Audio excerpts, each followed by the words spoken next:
قیامت کے دن اپنی قبر سے اٹھیں گے، ان کے منہ سے کستوری کی خوشبو آ رہی ہوگی. لوگ کہیں گے الہی یہ کون لوگ ہیں؟ جواب ملے گا تم کھایا کرتے تھے، تم پیا کرتے تھے، یا روزے رکھا کرتے تھے، روزہ رکھنے والے لوگ ہیں.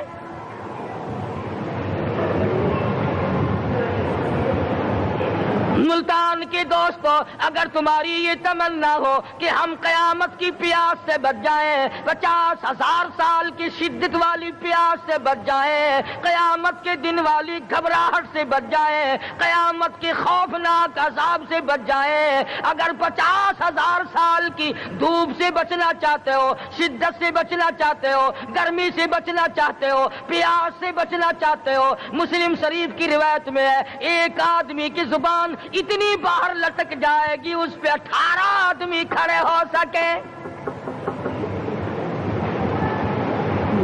ان تمام پیاسوں سے، گھبراہٹوں سے اگر بچنا چاہتے ہو، اتنی شدید گھبراہٹ آئے گی، اتنا سخت ماحول بن جائے گا. قرآن کریم کہتا ہے یا ایھا الناس اتقوا ربکم، ڈرو اپنے پروردگار سے جتنے تمہیں آنکھیں دی. اتقوا ربکم، ڈرو اس پروردگار سے جس نے زبان دی. اتقوا ربکم، ڈرو اس پروردگار سے جس نے اولاد دی. اتقوا ربکم، ڈرو اس پروردگار سے جس نے کاروبار دیا. ڈرو اس پروردگار سے جس نے ہاتھ دیے، جس نے پیر دیے. فرمایا اتقوا ربکم ان زلزلۃ الساعۃ شیء عظیم. اتنا سخت گھبراہٹ ہوگا قیامت کے دن. نبی کریم صلی اللہ علیہ وسلم نے فرمایا اگر کوئی اس پیاس سے بچنا چاہتا ہے، اس گھبراہٹ سے بچنا چاہتا ہے، تو ایک ہی صورت ہے کہ وہ رمضان کے روزے رکھا کرے. حدیث میں آتا ہے کہ قیامت کے دن اللہ پاک جل شانہ عرش عظیم کے سائے میں کچھ لوگوں کو دسترخوان پہ بٹھا کر کھانا کھلائیں گے. اس تباہ کاریوں والے دن، پریشان حال والے دن، جس دن یہ حال ہو، فرمایا یوم یفر المرء من اخیہ و امہ و ابیہ و صاحبتہ و بنیہ. اما ابا، بیوی، اولاد کوئی بھی کام آنے کو تیار نہیں. حالات اس طرح سے دگرگوں بن جائیں گے. فرمایا کلا اذا بلغت التراقی وقیل من راق وظن انہ الفراق والتفت الساق بالساق الى ربک یومئذ المساق. فرمایا موت تمہارا کام آ کر تمام کر دے گی. یہ ہاتھ کام نہ کریں گے، یہ آنکھ کام نہ کریں گی، یہ پیر کام نہ کریں گے، یہ دل و دماغ نکما ہو جائے گا، یہ بیوی بچے کام نہ آئیں گے، یہ دھن دولت کام نہ آئے گی. تمام کا تمام نظام کائنات بیکار ہو جائے گا. تو خداوند کریم نے رمضان المبارک کے ساتھ ساتھ شب قدر کی حج کی رات عطا فرمائی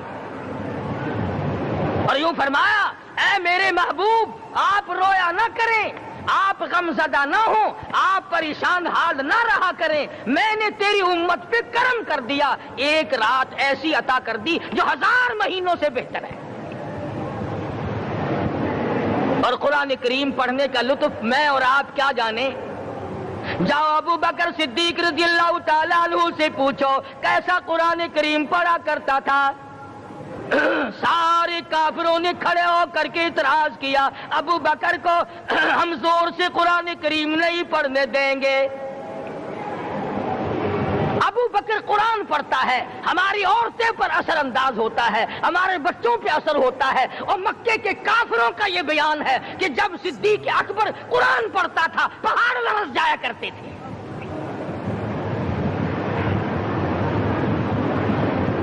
صدیق سے قرآن پڑھنا سیکھو.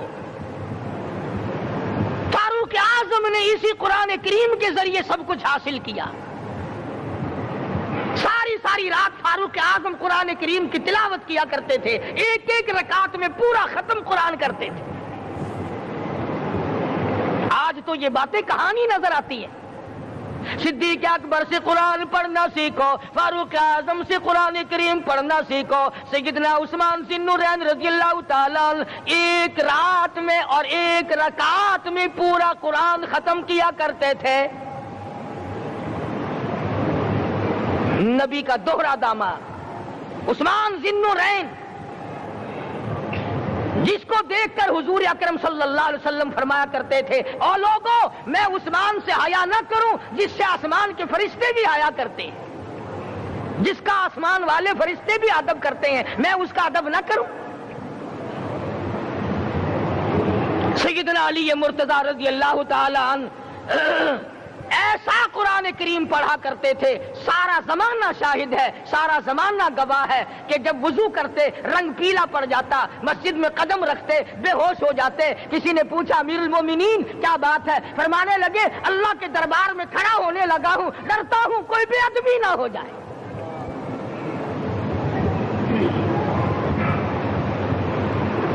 قرآن کریم ان سے پڑھنا سیکھو. حسین نے تلواروں کی چھاؤں میں قرآن پڑھا, نیزے کی نوک پہ قرآن پڑھا.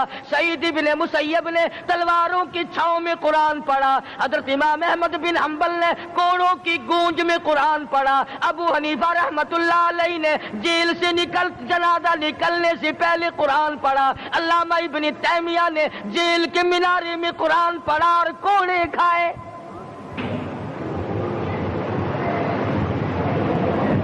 تم بھی قرآن پڑھتے ہو, جب کوئی مر جائے نا پھر قرآن پڑھتے ہیں, اور وہ بھی صحیح سالم پورا نہیں ہوتا. کیوں پڑھے؟ کوئی باپ مرے تیرا قرآن کریم پڑھے مولوی, کیوں؟ تیرے باپ کے نوکر ہے مولوی. تم خود کیوں نہیں پڑھتے؟ تمہارا خود کا تو یہ حال ہے کہ جن کپڑوں میں باپ نے دم توڑا, جن کپڑوں میں ماں نے دم توڑا, جن کپڑوں میں گھر والی نے دم توڑا, جن کپڑوں میں بھائی نے دم توڑا, وہ سارے کپڑے الگ رکھتے ہو. ارے ظالمو, تمہیں اپنے ماں باپ کے کپڑوں سے نفرت ہے.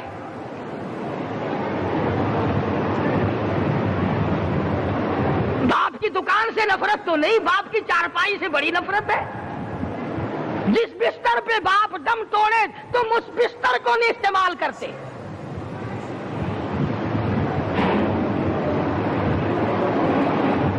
رسموں میں ڈوبے پڑے ہیں لوگ, رسمیں بنا رکھی ہیں, یوں کرنا چاہیے اور اس طرح سے کرنا چاہیے. لہد کے پانی سے بچو, مردے کے کپڑے سے بچو, مردے کی چارپائی سے دور رہو, فلاں چیز سے دور رہو. تم نے کبھی یہ بھی سوچا کہ اگر تمہارے بس کی بات ہو تم موت سے بھی دور رہ کے دکھاؤ نا. اور وہ تو یہ شکر ہے کہ اللہ پاک نے قانون موت کا اپنے ہاتھ میں رکھا, ورنہ یہ جتنے بڑے بڑے ہیں نا, یہ سارے کے سارے فرشتوں کو پیسے دے کر ہمیں مرواتے رہتے. یقین جانو, سرمایہ دار اور یہ بڑے بڑے افسر سب بچے رہتے, ہمارا تختہ نکلوا دیتے. شکر ہے اسرائیل رشوت نہیں لیتا. اگر وہاں نوٹوں کے تھبے چلتے تو یقین جانو چپکے سے کان میں کہہ دیا کرتے اسرائیل کے برابر والے کا کام کر دے, میرا نہیں برابر والے کا رگڑا نکال دے. اللہ نے نظام اپنے ہاتھ میں رکھا, پھر بھی لوگ نہیں ڈرتے. فرمایا تبارک الذی بیدہ الملک, تمام برکتیں اس ذات کے ہاتھ میں ہے جس کا ملک میں راج ہے. وَهُوَ عَلَى كُلِّ شَيْءٍ قَدِيرٌ, ہر چیز پہ وہ قادر ہے. سمندر کا قطرہ قطرہ اس کے قبضے قدرت میں, درختوں کا ایک ایک پتا اس کے قبضے قدرت میں, زمین کا ایک ایک ذرہ رب العالمین کے قبضے قدرت میں ہے. پہاڑوں اور پتھروں کی ایک ایک کنکری اللہ کے اپنے قبضے میں ہے. موت اور زندگی کا نظام بھی اس نے اپنے قبضے میں رکھا ہے.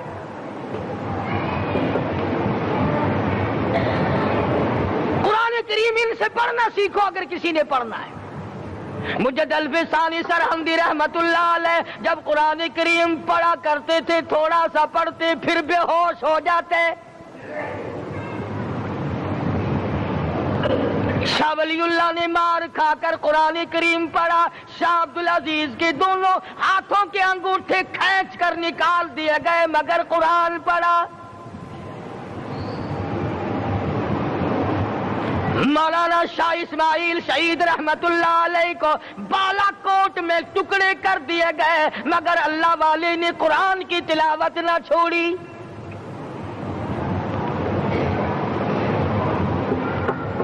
ان حضرات نے قرآن پڑھا ہے. ہمیں اگر قرآن کی لذت آ جائے, قرآن کریم کا مزہ معلوم ہو جائے, حلاوت معلوم ہو جائے, ہم تمام زندگی تلاوت ہی کرتے رہیں. حضرت لاہوری رحمت اللہ علیہ رات دن تلاوت کیا کرتے تھے. ظالم افیسروں نے برف کی سلی پہ لٹا لیا اور حضرت سے کہا گیا کہ آپ اپنے مطالبے ختم نبوت سے دستبردار ہو جائیں. تو حضرت نے جواب دیا میں جان کا سودا کر چکا ہوں, ایمان کا سودا نہیں کرتا. سید عطا اللہ شاہ صاحب بخاری سب قید رحمت اللہ علیہ جیل میں ہیں. 20 سیر گندم روزانہ پیسنے کے لیے ملتی ہے. پسا ہوا آٹا انتظامیہ کے حوالے کر دیتے ہیں. حیران ہے انتظامیہ, کس وقت چکی چلاتا ہے بخاری, کس وقت پیستا ہے, یہ تو قرآن پڑھتا رہتا ہے. سپرڈنٹ جیل نے چھاپا مار کر دیکھا, پچھلی رات کو قرآن کریم بیٹھا ہوا بخاری پڑھ رہا ہے, سورت یوسف کی تلاوت ہو رہی ہے, چکی خود بخود چل رہی ہے, دانے خود بخود اٹھ کر چکی میں پڑھ رہے ہیں. یہ حضرات تھے جنہوں نے قرآن مجید لذتوں کے ساتھ پڑھا. غازی علم الدین نے پھانسی کی کوٹڑی میں رات دن قرآن کی تلاوت کر کر کے حضور اکرم صلی اللہ علیہ وسلم کا روزانہ دیدار کیا. سلطان نور الدین زنگی رحمت اللہ علیہ ہر جمعرات کو پورا قرآن ختم کرتا تھا اور 1000 دفعہ درود شریف پڑھا کرتا تھا. مدنی کریم صلی اللہ علیہ وسلم کا خواب میں 12 دیدار کیا کرتا تھا. سلطان عالمگیر رحمت اللہ علیہ مغلیہ خاندان کا چشم و چراغ ہے, بادشاہ وقت ہے, قرآن مجید کا حافظ بھی تھا, مفسر بھی تھا, اور مدنی کریم صلی اللہ علیہ وسلم کی 5000 حدیث پاک عالمگیر بادشاہ کو زبانی یاد تھی.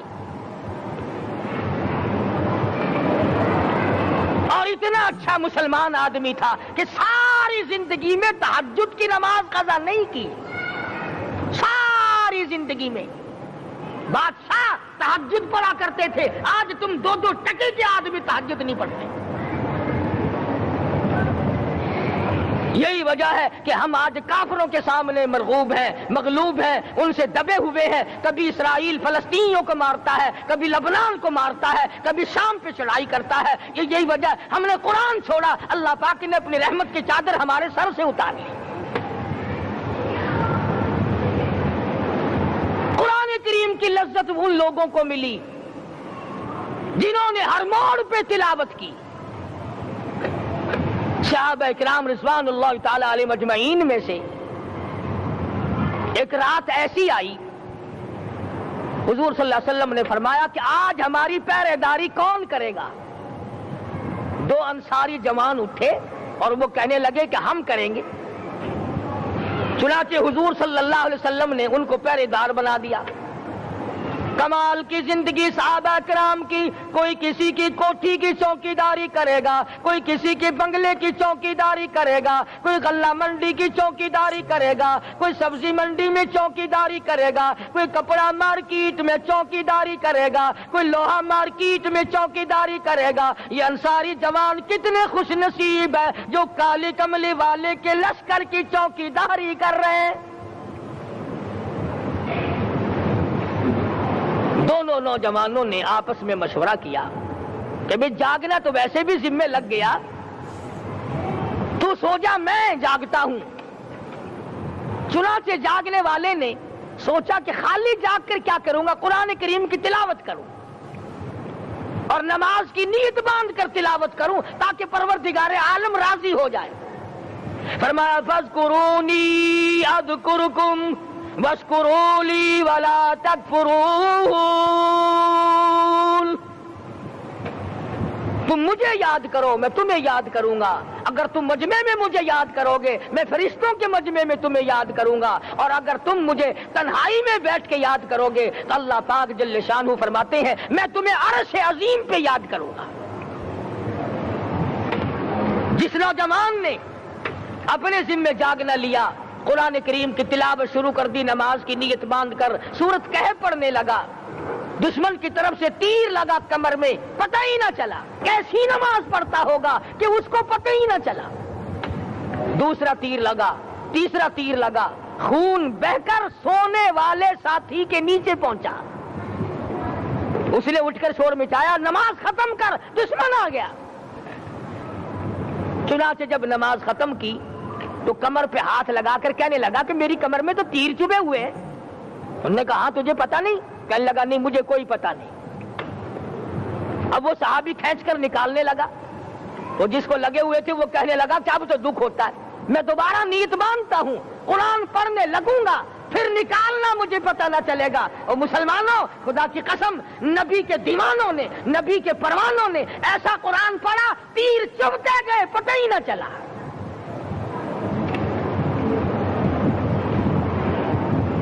میرے نبی تیرے نبی ساری کائنات کے نبی, عرشیوں کے نبی, فرشیوں کے نبی مدنی کریم صلی اللہ علیہ وسلم نے ایک ایک وقت میں 15 دن درختوں کے پتے چبا کر خدا کا قرآن پڑھا. آج ہم لوگ مکھن کھا کر قرآن نہیں پڑھتے. مدنی کریم صلی اللہ علیہ وسلم نے ایک ایک وقت میں 2 پتھر اپنے پیٹ پہ باندھ کر خدا کا قرآن پڑھا.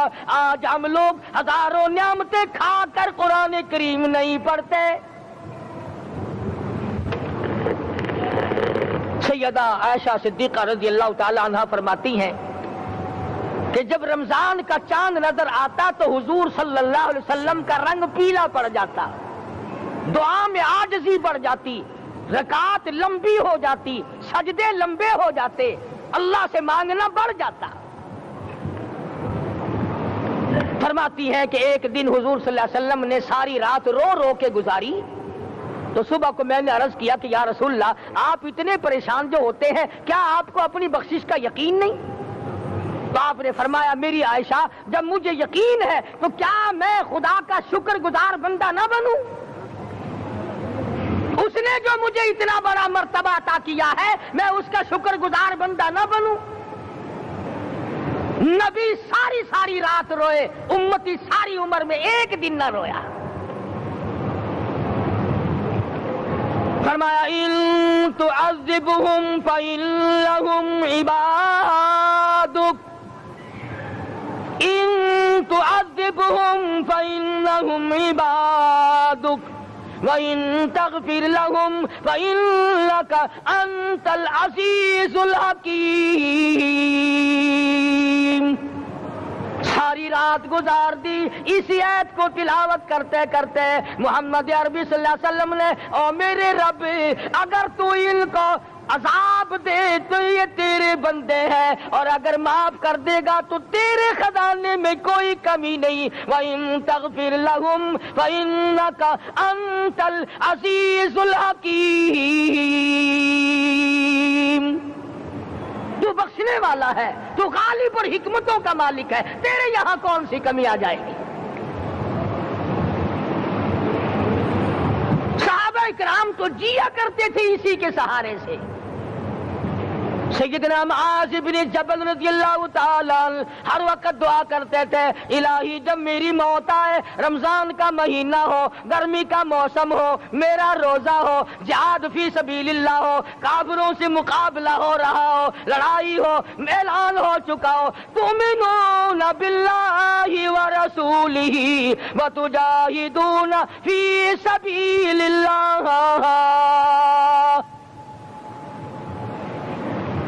حضرت معاذ دعا کرتے ہیں کہ میں تو یہ دعا کرتا ہوں کہ گرمی ہو, میرا روزہ ہو, کفار سے مقابلہ ہو، وہ میرے ٹکڑے کر دیں، میری زبان کاٹ دیں، تیری عدالت ہو، میری پیشی ہو۔ جب میرا خدا پوچھے معاذ دنیا سے کیا لایا، عرض کروں الہی زبان کٹا کے آیا ہوں، روزہ رکھ کر آیا ہوں، ارادہ یہ ہے کہ تیرے محبوب کے حوض کوثر سے روزہ افطار کروں گا۔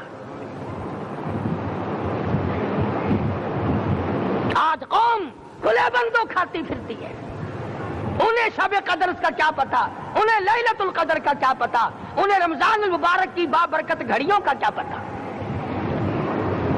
فرمایا انا انزلناہ فی لیلۃ القدر وما ادراک ما لیلۃ القدر۔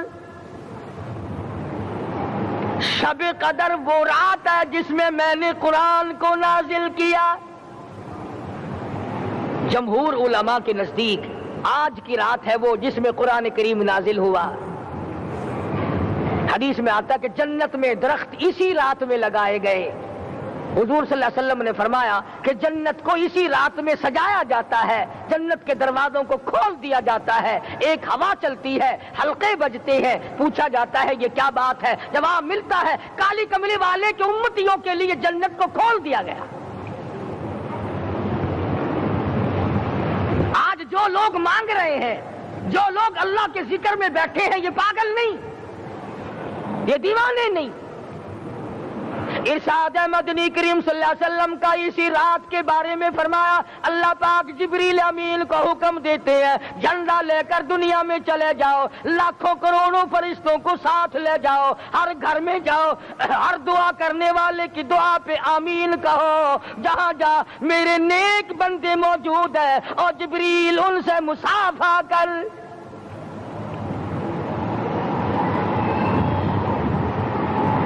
قسم کا آدمی آج بھی محروم ہے، مرد بھی عورتیں بھی کان کھول کر سن لیں، 4 قسم کے آدمی آج کی رات بھی اللہ کی رحمت سے محروم ہے، شب قدر کی برکتوں سے محروم ہے، سعادتوں سے محروم ہے، رمضان کی خوشبختیوں سے محروم ہے۔ 4 قسم کا آدمی۔ سب سے پہلا شرک کرنے والا، اللہ کی ذات میں صفات میں کسی ولی کو، کسی پیر کو، کسی فقیر کو، کسی پیغمبر کو، کسی غوث قطب اور ابدال کو جو شریک کرتا ہے، نہ اس کو شب قدر کام آتی ہے، نہ رمضان کام آتا ہے۔ شرک اتنی بری لعنت ہے کہ تمام اعمال کی جڑیں اکھاڑ کر پھینک دیتا ہے۔ آج مسلمان چلاک بڑے ہیں، اگر ہندو پتھر کا بت بنا کر پوجے تو وہ تو کافر ہے، اور مسلمان قبر بنا کر پوج لیں تو وہ پکا مومن ہے۔ الف لام میم سے لے کر والناس تک سارا قرآن پڑھو، ترجمے چھپے ہوئے ترجموں کے قرآن پڑھو۔ فرمایا لا تشرک باللہ، اے معاذ اللہ کی ذات و صفات میں کسی کو شریک نہ بنانا۔ ان قتلت او حرقت، یہاں تک کہ تجھے چاہے جلا دیا جائے یا قتل کر دیا جائے، جلا کر خاک کر دیا جائے، اللہ کی ذات صفات میں کسی کو شریک نہ بنانا۔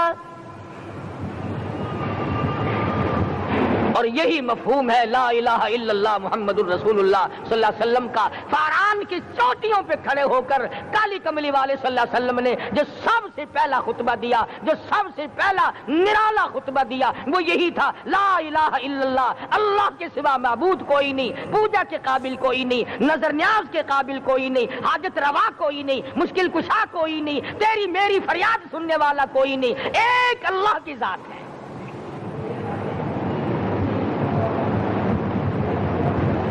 آج تو لوگ درختوں کی پوجا الگ کرتے ہیں، پانی کی پوجا الگ کرتے ہیں، قبروں کی پوجا الگ کرتے ہیں، اور پھر مومن کے مومن ہیں۔ تو 4 قسم کے آدمی اس رات میں بھی اللہ کی رحمت سے محروم ہے۔ سب سے پہلا شرک کرنے والا، دوسرے نمبر پہ جس کے گھر میں کتا ہو یا خنزیر ہو، شوقیہ کتا یا خنزیر پال رکھا ہو، تیسرے نمبر پر وہ مرد عورت جو بدکاری بدماشی کر کے بے غسلے پڑے ہوں، اس گھر میں جبریل یا کوئی رحمت کا فرشتہ آج دریائے کرم بہ رہا ہے پھر بھی نہیں جاتے. اور چوتھے نمبر والا جو مسئلہ ہے اس میں ایسا معلوم ہوتا ہے کہ ہمارے کسی کے گھر میں بھی فرشتے نہیں جائیں گے. اب پہلے 3 نمبروں میں تو آپ خوش ہو گئے ہوں گے کہ الحمدللہ کافی سارے لوگ ہیں جو شرک نہیں کرتے یا کتا خنزیر نہیں پالتے. الحمدللہ نیک لوگ ہیں، اچھی نسل ہے، شرافت والے ہیں، بدکاری بدماشی زنا بھی نہیں کرتے. مگر چوتھا جرم ایسا ہے کہ وہ عام لوگ کرتے ہیں اور عام گھر محروم رہ جاتے ہیں، اور وہ ہے شوقیہ تصویر گھر میں رکھنا. ایک لڑکا اٹھتا ہے گھر میں، کبھی کسی کی تصویر لگا لیتا ہے، کبھی کسی کی تصویر لگا لیتا ہے. ایک لڑکے نے جو حرکت کی سارا گھر محروم ہو گیا اللہ کی رحمت سے. شب قدر والی رات میں، لیلۃ القدر کی رات میں، نجات والی رات میں، کامیابی والی رات میں، رستگاری والی رات میں، اللہ کی رحمت والی رات میں، بخشش والی رات میں، آج کی رات میں اللہ پاک کروڑوں آدمیوں کو دوزخ سے نکال کر جنت کا داخلہ عطا فرمائیں گے. یہ 4 قسم کے آدمی پھر بھی محروم ہیں. اپنے آپ کو بچانے کی کوشش کرو. عام رحمت برسے پھر بھی اگر محروم رہ جائے کتنی بری بات ہے. امام فخر الدین رازی رحمت اللہ علیہ نے لکھا ہے کہ شب قدر کی عبادت اگر ایک رات کسی کو مل جائے تو 83 سال 4 مہینے مستقل عبادت میں گزارنے کا ثواب ملتا ہے. اسی کو فرمایا انا انزلناہ فی لیلۃ القدر وما ادراک ما لیلۃ القدر. یہ وہ برکت والی رات ہے، یہ وہ رحمت والی رات ہے، اور لوگوں مانگنے والی رات ہے، جھولی پھیلانے والی رات ہے، بگڑی بنوانے والی رات ہے، اجڑوں کو بسانے والی رات ہے، بچھڑوں کو ملانے والی رات ہے، اللہ کا دروازہ کھٹکھٹانے والی رات ہے. اللہ کے آسمان کی طرف سے آوازیں آتی ہیں مانگو کیا مانگتے ہو، وہ رات ہے.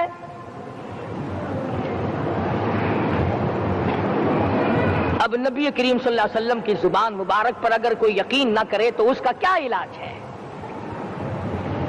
صحابہ کرام کو تمام چیزوں پہ یقین تھا، اس لیے قرآن نے ان کی گواہی دی اذ جاؤکم من فوقکم ومن اسفل منکم واذ زاغت الابصار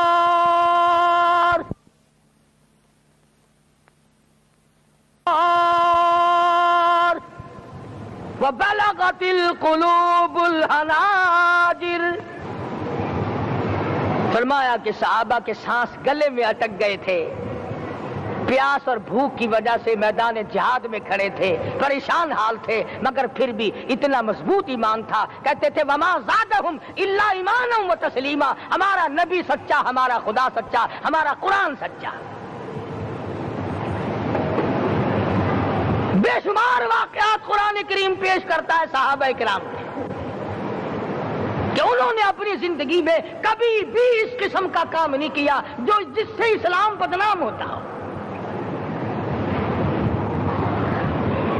حضرت امیر معاویہ رضی اللہ تعالیٰ عنہ کاتب وحی قرآن کا منشی اتنا سچا عاشق تھا، اتنا بڑا دیوانہ اور پروانہ تھا. صلح حدیبیہ والے دل جو مدنی کریم صلی اللہ علیہ وسلم کے منہ مبارک بال مبارک ہاتھ آئے، حضور کے ناخن ہاتھ آئے، آخری وقت میں وصیت کی جب مجھے غسل دے کر فارغ ہو جاؤ، جب کفن پہنا چکو، جب میرا منہ کفن میں چھپانے لگو، میرے آقا کے ناخن اور بال میرے آنکھوں پہ رکھ دینا.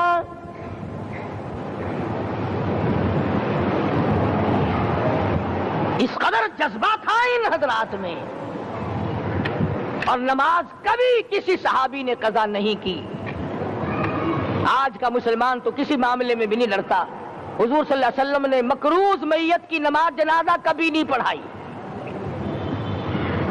آج جس نے کسی کا قرضہ دینا ہو وہ پرواہ ہی نہیں کرتا، نہ موت سے ڈرتا ہے، نہ قبر سے ڈرتا ہے، نہ حشر سے ڈرتا ہے، نہ اللہ کے عذاب سے ڈرتا ہے۔ جب بھی کوئی مر جاتا حضور اکرم صلی اللہ علیہ وسلم تشریف لاتے، پہلے پوچھتے اس کے ذمے کسی کا قرضہ تو نہیں، یا کوئی ضامن بنتا، اور یا خود حضور صلی اللہ علیہ وسلم فرماتے کہ میں قرضہ ادا کروں گا، پھر آپ جنازے کی نماز پڑھایا کرتے تھے۔ اتنے بڑے جذبے کے مالک تھے صحابہ کرام کہ انہوں نے کسی موڑ پہ بھی حضور صلی اللہ علیہ وسلم کو یوں خالی نہ چھوڑا، تنہا نہ چھوڑا، آپ کے ساتھ نہ چھوڑا، قرآن کریم کے حکموں کی کبھی بھی خلاف ورزی نہ کی۔ یہی وجہ تھی کہ اللہ پاک نے ان کو پوری دنیا کا مالک بنایا، کابل سے لے کر طرابلس تک کا علاقہ صحابہ کرام نے تمہیں